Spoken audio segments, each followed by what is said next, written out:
5월 11일 부활절 제4주 주일 예배를 시작하겠습니다. 찬송가 38장 예수 기왕님 찬양하시겠습니다.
전능하사 천지를 만드신 하나님 아버지를 믿사오며 그 외아들 우리 주 예수 그리스도를 믿사오니 이는 성령으로 잉태하사 동정녀와 만연하시고 본디오 빌라도에게 고난을 받으사 십자가에 못 박혀 죽으시고 장사한 지 4일 만에 죽은 자 가운데서 다시 살아나시며 하늘에 오르사 전능하신 하나님 우편에 앉아 계시다가 저희로서 사자와 중재를 심판하러 오시리라. 성령을 믿사오며 거룩한 공회와 성도와 서로교통하는 것과 죄를 사하여 주시는 것과 몸이 다시 사는 것과 영원히 사는 것을 믿사옵나이다. 아멘.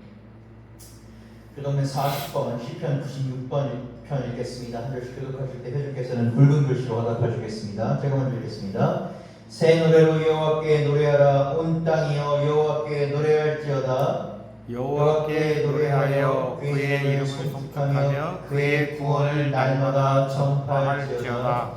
그의 영광을 백성들 가운데 그의 기이한 흔적을 만민 가운데 선포할지어다. 만국의 모든 신들은 우상들이지만 여호와께서는 하늘을 지으셨음이로다. 존귀와 위엄이 그의 앞에 있으며 능력과 아름다움이 그의 성소에 있도다. 아름답고 거룩한 곳으로 여호와께 예배할지어다. 온 땅이여 그 앞에 떨어지도다. 하늘은 기뻐하고 땅은 즐거워하며 바다와 거기에 충만한 것이 외치고 밭과 그 가운데 있는 모든 것은 즐거워할지로다. 그때 숲의 모든 나무들이 여호와 앞에서 즐거이 노래하리이다. 그가 임하시되 땅을 심판하러 임하실 것입니다. 하시겠습니다. 그가 의로 세계를 심판하시며 그의 진실하심으로 백성을 심판하시로다. 하나님께서 우리에게 주신 말씀은 디모데후서 1장 3절에서 8절입니다. 신약성서 143장입니다. 디모데후서 1장 3절에서 8절 한 절씩 교독하실 때에 홀수는 제가 읽고 회중께서 짝수를 읽어주시고 마지막 8절은 같이 읽겠습니다. 내가 밤낮 간구하는 가운데 쉬지 않고 너를 생각하여 청결한 양심으로 조상적부터 섬겨오는 하나님께 감사하고 내 눈물을 생각하여 내 보기를 원하는 내 기쁨이 가득하게 하려 함이니 이는 내 속에 거짓 없는 믿음이 있음을 생각하며 고백합니다. 이 믿음은 먼저 내 외조모 로이스와 내 어머니 유게네 속에 있더니 내 속에도 있는 줄을 확신하노라. 그러므로 내가 나의 안수함으로 네 속에 있는 하나님의 은사를 다시 붙들리게 하고 하기 위하여 너로 생각하게 하노니 하나님이 우리에게 주신 것은 두려워하는 마음이 아니요 오직 능력과 사랑과 절제하는 마음이라. 하겠습니다. 그러므로 너는 내가 우리 주를 직언함과 또는 주를 위하여 갇힌 자 된 나를 부끄러워하지 말고 오직 하나님의 능력에 따라 복음과 함께 고난을 받으라. 아멘. 이 말씀은 살게 하는 말씀입니다. 제가 지난주에 이제 부활절 누가복음 24장 설교를 마쳤습니다. 오늘부터 6월 첫 번째 주 6월 1일 부활절 7주까지는 디모데 후서로 설교하도록 하겠습니다. 많은 은혜가 여러분 가운데 임하기를 축복합니다.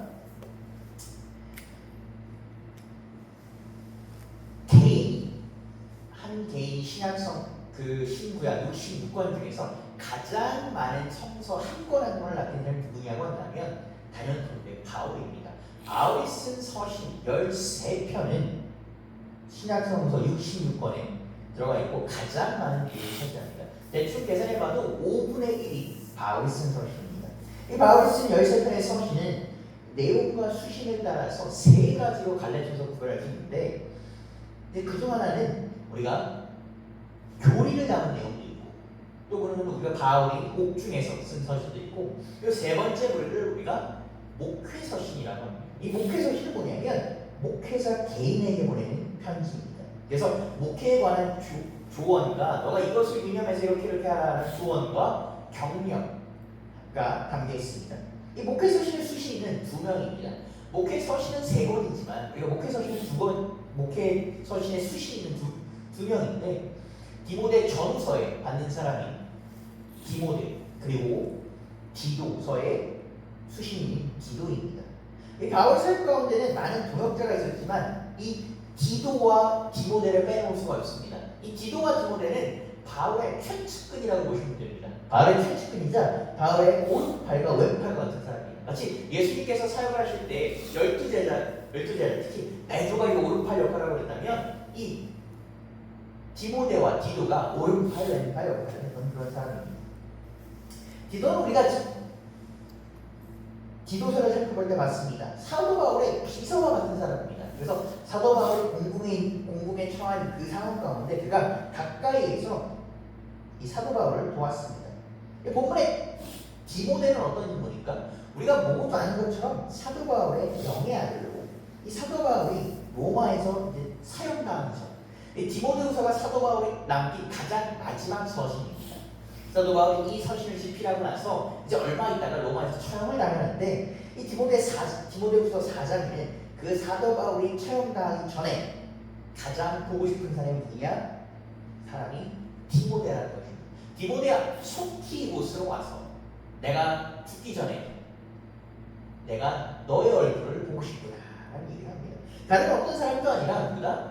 디모데의 얼굴을 보고 싶다는 겁니다. 사도 바울은 디모데에게 사랑하는 아들이다 라고 부르면서 그에 대한 애정과 또 단순히 그를 아들 뿐만 아니라 이 사도 바울은 디모데에게 나와 함께 복음을 위하여 힘쓴 동지를 표합니다.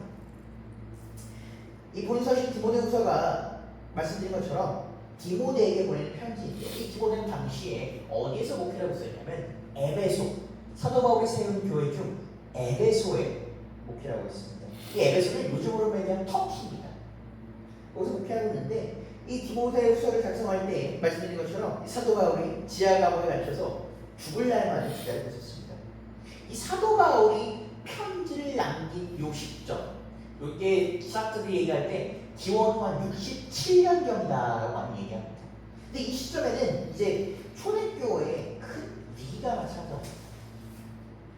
예수님께서 이 부활하시고 승천하신 지 이제 한 30년, 한 세대가 정도가 지나니까 예수님께서 곧 오신다고 하셔서 사람들이 기다리고 있었는데 언제 오시지? 라고 하면서 중간에 지쳐서 중도 탄력하는 사람도 생기고 이 핍박에 못 이겨서 변심하는 사람도 생기고 또 결정적으로 이 1세대 역사적으로 살아계셨던 예수님과 마주했던 그분의 기적을 직접 눈으로 보았던 사도들을 비롯한 1세대 기독교인들이 하나 둘씩 세상을 떠나기 시작을 합니다. 그리고 이제 보면서 자세히 또 들여다보면 이 60년 전부터 큰 일들이 굵직굵직 발생하는데 이 당시의 교회의 지도자들, 사도 바울의 말에서 이렇게 3명의 교회의 지도자가 있는데 그 3명의 교회의 지도자들이 하나하나 목숨을 잃습니다. 첫 번째는 이제 예수님의 동생이자 예루살렘 교회를 이끌었던 야고보가 살해당합니다. 유대의 지도자들에게. 두 번째는 우리가 너무나 잘 알고 12제자 중 첫 번째 제자였던 수제자라고 알렸던 베드로가 이 67년에 사도 바울이 사망하기 전에 64년 후에 로마에서 붙잡혀서 처형당합니다. 그리고 이 서신을 적고 있는 이 당시 사도 바울도 이제 곧 있으면 죽음을 기다리는 신세이기 때문에 감옥에 갇혀서 아무것도 할 것 없이 그냥 죽음만을 기다리는 그 상황이었습니다. 우리가 1세대가 무너지게 되면 어떻게 됩니까? 기반이 무너질 수가 있습니다. 교회의 기반이 손들지 무너질 수 있는 상황이었기 때문에 사도 바울은 이 아들을 디모데를 보고 싶어 하면서 이 자칫하면 흔들릴 수 있는 이 복음의 사역을 그에게 부탁하기 위해 아버지가 아들에게, 선배 목회자가 후배 목회자에게 남기는 심령으로 이 당부를 남깁니다. 이 디모데후서는 그렇기 때문에 당시 사도 바울의 이 애틋함, 이 그에 대한 간구가 부탁이 담겨 있으며 이 디모데에게 전하는 편지 속에 하나님께서 우리에게 주시는 메시지가 있을 줄로 믿으시는 여러분 되시기를 바랍니다. 사도 바울은 먼저 사도 바울은 디모데를 먼저 사랑하는 아들이다라고 부릅니다. 그러면서 그의 조상 때로부터 있는 믿음의 뿌리가 그 디모데 안에도 있다라고 밝힙니다.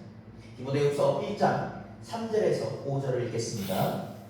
내가 밤낮으로 간구하는 가운데 쉬지 않고 너를 생각하여 청결한 양심으로 조상적부터 섬겨오는 하나님께 감사하고 내 눈물을 생각하여 너 보기를 원하면 내 기쁨이 가득하게 하려 함이니 이는 내 속에 거짓없는 믿음이 있음을 생각함이라. 이 믿음은 먼저 내 외조모 로이스와 내 어머니 유니게 속에 있더니 내 속에도 있는 줄을 확신하노라. 사도 바울은 밤낮으로 이 디모데가 생각날 때마다, 디모데가 떠오를 때마다 그를 위해 이렇게 기도할 수 있음에 하나님께 뭐하라? 감사한다고. 그러니까 당시 사도 바울의 상황을 살펴보면 사실 그는 매우 열악한 상황이 있었습니다. 사도 바울이 이제 로마의 재판을 받기 때문에 여러 가지 이제 겹치는데 사도 바울은 이제 감옥 갇히기 전에는 가택이 언급된 상태가 있었습니다. 저는 가택이 언급된 가까워하기는 하지만 사람들이 찾아올 수도 있고 뭐 살아가는 데 문제는 없지만 이 당시 상황은 이제 지하 감옥에 갇혀 있었습니다. 그래서 사형만을 기다리는 그런 신세였는데 그가 도저히 사실 남을 위해서 기도할 수 있는 상황도 아니고 남을 위해 기도할 수 있음에 사실 감사할 수 있는 그런 상황도 아닙니다. 그 자신이 사형을 기다리면서 어떻게 보면 두려움에 떨어야 될 것 같아요. 사형수들이 그렇게 얘기하죠. 사형을 기다리는 순간이 가장 무섭다고 합니다. 오늘 해 같으면 언제 내가 사형당할까? 그게 제일 무섭다고 합니다. 그런 상황에 처해 있어야 되는데 그는 뭐합니까? 기쁨과 감사로 기도합니다. 그리고 그가 이렇게 내가 기쁨과 감사로 기도할 수 있는 이유는 디모데 안에 사도 바울 자신과 같은 진실한 믿음이 있기 때문이다 라고 고백합니다. 참 우리가 믿음의 크기가 크고 작음을 이 정량적으로 평가하는 것, 이것은 사실 되게 어렵습니다. 그런데 사도 바울은 디모데의 믿음이 본인과 같이 거짓 없는 믿음이다, 진실된 믿음이다 라고 얘기하면서 이것이 왜 이렇게 그러냐면 그의 조상 때로부터 이어왔다고 합니다. 또 우리가 교회를 다니겠다라고 한다면 어떻게 예수 그리스도를 믿는지에 대해서 물어본다면 이렇게 대답할 때가 있습니다. 종종 뭐라고 합니까? 모태신앙입니다 라고 종종 얘기합니다. 어머니의 태중에서 이제 대를 이어진 믿음, 조부모에서 부모, 부모에게서 자식으로 이어진 그런 믿음을 얘기합니다. 이 교회 생활을 하다 보면 그런 얘기를 종종 들을 때가 있습니다. 종종 이제 나이 집까지 권사님들로부터 손주들이 교회 하나 속상하다는 푸념을 들을 때가 있습니다. 제가 뭐 어떻게 하겠습니까? 뭐 그 손자 손자 손녀를 뭐 끌어다가 그걸 앉힐 수도 없고 그 권사님의 푸념을 제가 어떻게 위로해야 될지는 모르겠지만 그런 얘기를 들을 때면 종종 이 디모데후서의 이 구절을 인용합니다. 뭐라고 말씀드리냐면 이 권사님과 그 권사님의 가정에서 꽃피운 믿음이 헛되지 않고 누가 이어진다? 대를 이어서 그 손주들에게 이어진다라는 말씀을 드립니다. 그리고 할머니 로이스와 어머니 유게네가 그랬던 것처럼 그들의 믿음으로 손주를 위해 기도할 것을 우리가 권고드립니다. 사도 바울의 말처럼 우리 안의 믿음은 사라지지 않고 자손들에게 이어진다고 합니다. 또 우리가 힘들 때, 우리가 기쁠 때만 해도 우리가 기쁘고 어떻습니까? 평탄할 때만 해도 되게 믿음이 있는 것 같습니다. 아우 좋아 보입니다. 그런데 우리가 힘들 때 어떻습니까? 믿음이 그 안에 없는 것 같습니다. 우리가 우리 안에 앞을 들어보면 믿음이라는 게 어디 갔는지 눈을 씻고 찾아봐도 보이지 않을 때가 있습니다. 현실의 문제 속에 이 믿음이 눈도 없이 씻겨 내려가는 것 같아 있습니다. 제가 항상 좋아하는 말입니다. 어떤 교수님께서 그런 얘기를 해주신 믿음은 뭐다? 실력이 아니다. 믿음이 실력이라면 어떤 상황 속에도 평균을 유지해야 되는데 믿음이라는 건 뭐다? 정말 어떨 때는 너무 쉽게 없는 것 같고 너무 쉽게 무너진 것 같고 어떨 때는 너무 쉽게 좌절하는 것 같고 믿음은 나의 실력이 아니다 라고 얘기합니다. 그런데 그 믿음은 우리가 그렇게 어려울 때는 없는 것 같지만 잘 찾아보면 우리 안에 사라지지 않고 존재합니다. 그렇기 때문에 우리가 어제 현실의 벽에 막혀서 참 낙담하고 힘들고 답답하고 이거 참 어떻게 해야 되나 이랬을 때도 오늘 아침 눈을 떴을 때 그 지친 몸과 마음을 이끌고 하나님의 성전에 나가는 것입니다. 그리고 뭐다? 하나님 앞에 또 간구하는 것입니다. 이 사도 바울이 디모데에게 편지를 쓰면서 왜 첫 구절에 다른 어떤 것도 아니라 어머니 그 외할머니 로이스와 어머니 유니기의 믿음을 강조해주는 줄도 알 필요가 있습니다. 아까 말씀드렸듯이 디모데가 사역하는 곳은 에베소라는 지역이었습니다. 근데 이 에베소는 우리가 역사적으로 보다 보면 어떤 곳이었냐면 이 이방 신앙과 우상 숭배가 굉장히 만연했던 곳입니다. 이 에베소는 당시에 매우 유명한 이방 신이 있고 있어요. 우리가 알고 있는 그 세계 7대 불가사리 그 중에 하나가 이제 아르테미스 신전이라고 있습니다. 터키에 있는 그 셀추리, 요즘 셀추리에 있는 그 곳이 바로 어디냐면 그 당시에 에베소입니다. 그 디모데가 사역할 때 그 이방신 너무나 사람들이 이방신을 믿고 있어서 그 이방신을 너무나 믿고 있어서 좀 도저히 교회가 자리 잡을 수 없는 것 같은 곳이었습니다. 그 이방신의 명성이 얼마나 대단한지 지중해 다른 나라들조차 그 이방신을 섬기기 위해서 에베소로 왔다고 합니다. 심지어 어떤 일화도 있냐면 그 에베소가 그 셀추 에베소 지역이 지진이 날라서 성전이 종종 잘 무너지곤 했는데 에베소 사람들은 본인들도 없는 성전을 고쳐본 적이 없다고 합니다. 너무 그 이방신이 유명하니까 주변의 강대국들이 나서서 자원해서 그 성전을 우리가 고칠 수 있도록 해주십시오라고 자원했고 심지어 에베소 사람들은 그 중에서 골라서 자원을 받았다고 합니다. 그 정도의 그러니까 그 이방신의 관계가 셌던 곳이 어떻겠습니까? 참 디모데가 그곳에서 교회를 해서 사역을 한다는 것은 매우 어려운 일입니다. 그 사도 바울조차도 그 에베소에서 이방신 그 신앙을 지적하다가 매우 큰 곤욕을 겪었습니다. 자, 종교적으로 혼탁했던 곳이기 때문에 믿음이 자라기 어렵고 교회가 자라기 어려운 것이었습니다. 그 현실적인 그 다음에 디모데의 믿음마저 탁해질 수 있는 그런 곳이었습니다. 실제로 그곳은 교회가 세워진 후에도 교회 내에서 여러 가지 크고 작은 문제가 있었습니다. 그런 곳에서 사역을 하면서 그런 곳에서 교회를 이끌어가면서 디모데가 어떻게 했습니까? 참 남이 말할 수 없는 걱정과 근심이 많았을 것입니다. 야, 이렇게 척박한 곳에서 어떻게 목회를 할 수 있을까? 이렇게 모든 사람들이 막연하게 우상 숭배하는 이곳에서 내가 어떻게 온전하게 복음을 전할 수 있을까? 사도 바울은 알았을 것입니다. 그런 걱정을 하는 디모데에게 사도 바울은 뭐라고 합니까? 대를 이어지는 믿음이 너에게도 이어지듯이 그 믿음이 끊어지지 않고 너에게 역사하듯이 이제 너를 통해 이어진 그 믿음이 에베소 교회에 이뤄지리라 라고 말하는 것입니다. 즉 그는 디모데가 에베소 지역에 복음화를 이끄는 축복의 통로가 될 것이다 라고 이렇게 얘기하고 있습니다. 이렇게 디모데를 격려하고 또 위로하면서 또 사도 바울이 이뤄지는 구절에서 다소 의아한 말을 남깁니다. 디모데후서 1장 6절에서 8절을 읽겠습니다.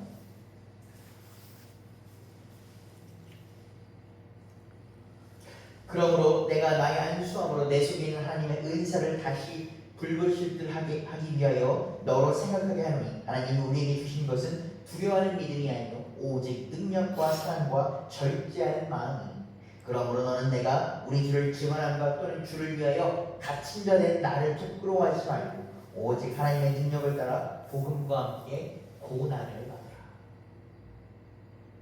마지막 8절 눈에 띕니다. 하나님의 능력을 따라 복음과 함께 고난을 받으라.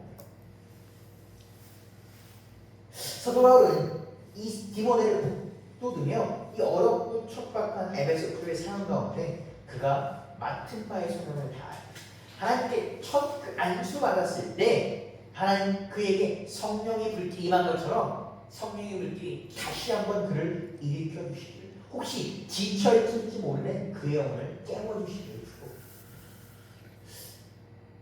제가 어느 수련을 갔다 왔는데 그 안수 받으신 지 30년 되신 이 목회 30년 목사님이 계시는데 아직도 그 안수 받았을 때는 잊을 수 없다고 하십니다.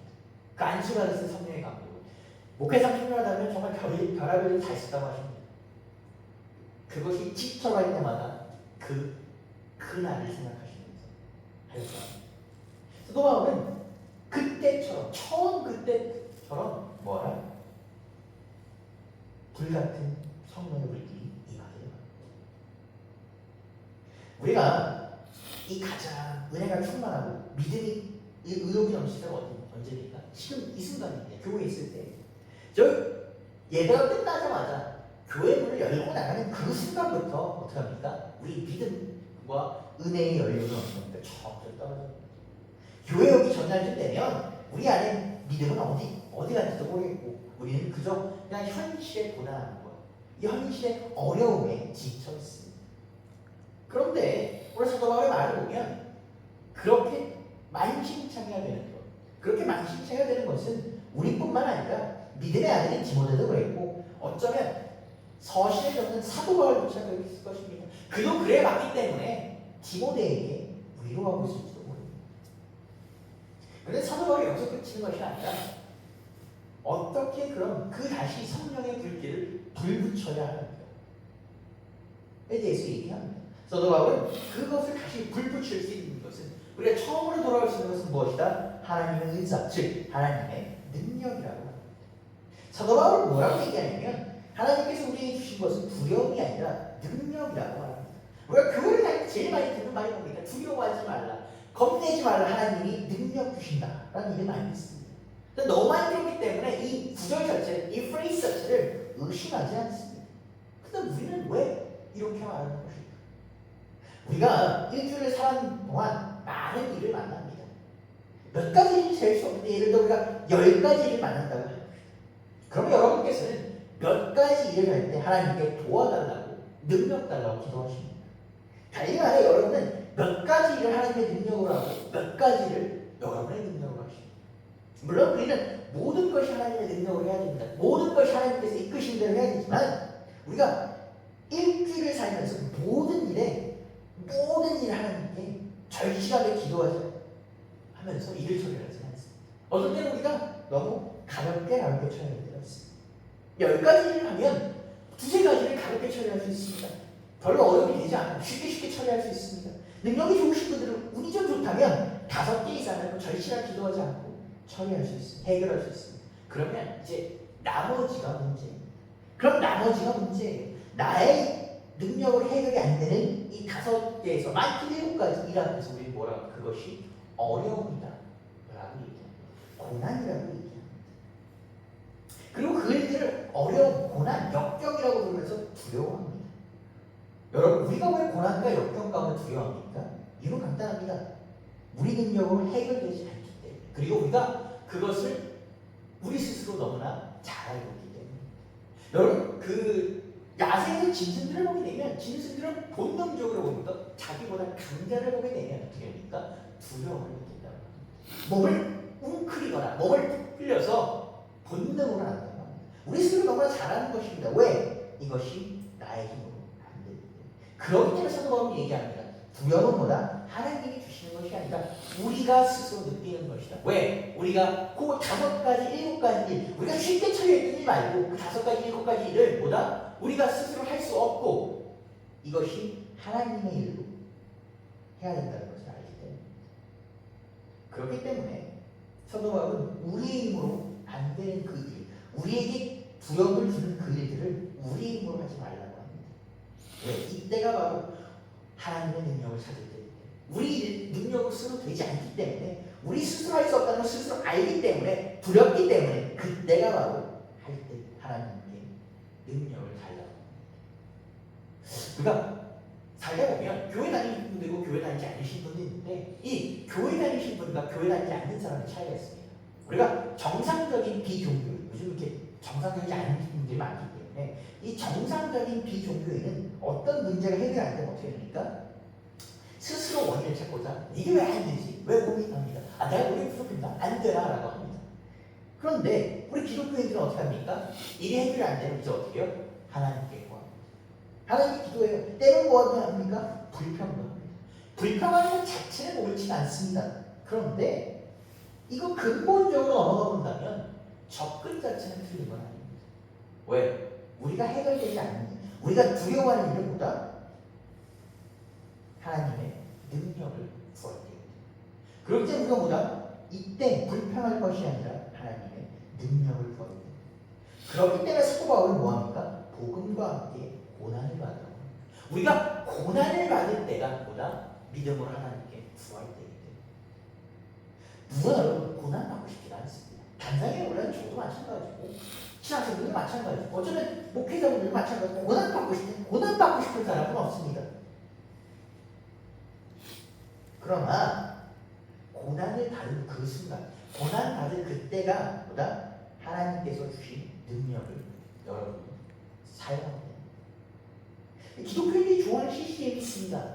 광야를 지나면이라는 CCM이 있는데 이 광야를 지나면이라는 CCM의 화자는 어디 있냐면 광야에 있습니다. 광야는 여러분 어떤 곳입니까? 사막이에요. 아무것도 없습니다. 깜깜하고 여러분 날씨도 춥고 더워지고 아무것도 없는 공간입니다. 물도 없을 수도 있고 먹을 것도 없을 수도 있고 이대로는 죽을 수도 있고 내 스스로는 아무것도 할 수 없는 공간입니다. 그래서 얘기합니다. 왜 나를 이 광야에 두시는가? 왜 나를 이 어려운 가운데 두시는가? 왜 내가 할 수 없는 이 공간에 나를 두시는가? 그런데 화자가 또 이렇게 얘기합니다. 그 공간 속에서 아이러니보다 하나님의 인재와 목소리를 듣는다. 마찬가지 우리가 고난 가운데 하나님의 능력을 경험합니다. 고난 가운데 하나님의 목소리를 듣고 고난 가운데 우리의 믿음을 경험합니다. 여러분 혹시 여러분이 광야에 계십니까? 여러분 혹시 지금 현실의 벽에 막혀 두려움을 느끼고 계십니까? 여러분 여러분의 능력대로 하실 수 있는 잘 하셨습니다. 여러분 만약 현실의 벽에 두려움을 느끼신다면 이제 뭐 됩니까? 하나님의 능력을 구할 때 하나님의 지혜를 구할 때입니다. 하나님의 능력으로 이길 때입니다. 하나님의 능력으로 지혜를 구하는 자가 대표적으로 누가 있습니까? 다윗입니다. 다윗은 항상 어떤 전쟁을 이겼다고 합니다. 다윗이 사울을 해서 10년 넘게 도망가다니까 여기저기 만약 도망다녔는데 다윗을 이렇게 받아주는 사람들이 있었습니다. 다윗을 왜 받아주냐면 별거 없습니다. 다윗의 그 부대가 싸움을 매우 잘해요. 아주 훌륭한 용병이기 때문에. 그럼 다윗이 왜 그렇게 싸움을 잘했느냐? 다윗은 항상 전쟁에 나가기 전에 뭐다? 하나님 당신 능력으로 이걸 어떻게 해야 되겠습니까? 하나님 당신의 지혜로 내가 이것을 어떻게 헤쳐나가야겠습니까? 라고 물었다. 그러냐 하나님 어떻게 합니까? 그에게 능력을 주셨습니다. 그렇기 때문에 그가 두려움 가운데 싸우는 것이 아니라 능력 가운데 싸우는 것입니다. 오늘 사도 바울의 본문이 되면 갇혀있는 나를 두려워하지 말라고 합니다. 사도 바울이 갇혀있는 거 보면 부끄러워요. 사도 바울이 죄인으로 있는 겁니다. 그런데 왜 사도 바울이 갇히게 됐습니까? 복음을 전한다. 하나님의 능력으로 싸우다 가르치는 것입니다. 그렇기 때문에 자신을 두려워하지 말고 자신을 부끄러워하지 말라. 즉 너도 디모데 너도 나와 같이 하나님의 능력으로 싸우라는 것입니다. 여러분 우리가 이 말씀을 듣고 오늘 예배가 끝나면 오늘 우리 인문이 열고 또 다시 일상으로 살아갑니다. 일상이 어떻게 됩니까? 성경에도 얘기하지만 전쟁터입니다. 쉽지 않습니다. 우리는 사자같이 서다는 우리를 넘어뜨리려 합니다. 그곳에서 우리가 어떻게 됩니까? 싸워 이겨야 되는 겁니다. 사도 바울은 우리에게 얘기합니다. 뭐다? 믿음의 전신갑주를 무장하여 지지 말아라고 얘기합니다. 여러분 오늘도 우리 이번 한 주도 우리 싸워서 이겨야 합니다. 그럴 때 어떻게 하라? 하나님께서 주신 능력으로 싸워 이기십시오. 능력으로 승리하신 여러분 되시기를 주님의 이름으로 축복합니다. 기도하시겠습니다. 주님 감사합니다. 오늘 이 자리에 또 불러주셔서 주님 우리 자리에 또 말씀 듣게 하시고 기도하게 하시며 감사드립니다. 주여 우리 자리 가운데 나온데 주여 주님 말씀으로 주신 능력으로 우리 무장하여 두려움 없이 싸우지 않으니 주여 우리 가운데 두려움이 있다면 우리 가운데 믿음이 약해진 것 같다면 주여 불같은 성령으로 일으켜 주옵소서. 주님 다시 한번 우리 일으켜 주옵소서. 주님 우리 다시 한번 싸워 승리할 수 있게 하여 주옵소서. 주님 저 사단은 주님 우리 앞에 있는 저 문제는 저 벽과 같고 오는 사자와 주님을 기다립니다. 주여 무섭고 손이 떨리고 다리가 떨립니다. 주여 우리가 떨리는 것이 우리의 것을 의지하려 합니다. 주님 힘 주옵소서. 주님 두렵지 않게 하소서. 주님 능력 주옵소서. 주님께서 주신 능력과 지혜로 헤쳐나갈 수 있게 하여 주옵소서. 그래야 사도바울이 얘기했던 것 내가 선한 싸움을 다 싸웠다고 얘기하는 것처럼 주여 우리 주님 안에서 옳은 싸움을 승리할 수 있도록 승전보로 인해 우리 될 수 있도록 주님 이끌어 주시옵소서. 사랑 예수 그리스도의 이름을 기도드렸습니다. 아멘. 찬송가 310장 하나님을 찬양하겠습니다.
말 그것도 난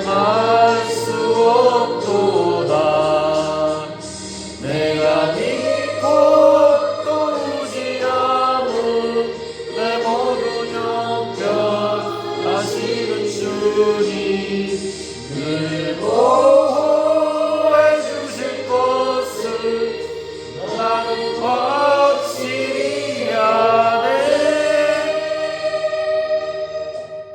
예물을 기도하겠습니다. 주님 감사합니다. 오늘 한 주 살아가는 동안 우리 주님께서 우리에게 주신 것을 감사의 수고 받았습니다. 주여 주님께 기도와 감사와 같이 돌려드립니다. 주여 이 예물을 드릴 때에 주님 올바른 곳에 쓰게 하시고 교회를 위해 쓰게 하여 주시고 성도를 위해 쓰게 하여 주옵소서. 주님 기도와 함께 기도 제목을 드립니다. 주여 받아 주옵소서. 이 기도 제목 주님 예물과 함께 받아 주셔서 주님 나라에 닿을 수 있도록 주님께서 우리의 기도를 응답할 수 있도록 주님 하여 주옵소서. 주님 한 주도 주님 살아가는 동안 주님께 많은 것을 드립니다. 주님 이 기도가 우리의 기도가 눈물을 드리는 기도가 주님 이 땅에 흩어지지 않도록 오직 주님께 닿을 수 있도록 주님 간절히 기도를 드리오니 주님 받아 주옵소서. 살아계신 예수 그리스도를 기도드렸습니다. 아멘. 말씀 것처럼 우리 간단한 교회 소식 나누겠습니다. 말씀드린 것처럼 저희 5월 10일 오늘부터 6월 첫 번째 6월 1일 부활절 제 7주까지 6월 8일 전날 저희가 6월 8일이 성령강림 주일입니다. 그래서 그 전주까지는 저희가 디모데 후서로 설교합니다. 5월 11일부터 6월 1일까지 디모데 후서 1장부터 4장으로 설교합니다. 많은 은혜 받으시길 바랍니다. 주기도문으로 주일 예배를 마치겠습니다. 하늘에 계신 우리 아버지여, 이름이 거룩히 여김을 받으옵시며 나라의 무엇이며 뜻이 하늘에서 이루어지듯이 땅에서도 이루어지이다. 오늘 우리에게 일용할 양식을 주옵시고 우리가 우리에게 죄짓는 자를 사하여 줄 것 같이 우리의 죄를 사하여 주옵시고 우리를 시험에 들게 하지 마시옵시고 다만 악에서 구하시옵소서. 나라와 권세와 영광이 아버지께 영원히 있사옵나이다. 아멘. 예배를 마쳤습니다. 이번 한 주도 주님 안에서 승리하신 여러분 되시기를 주님의 이름으로 축복합니다.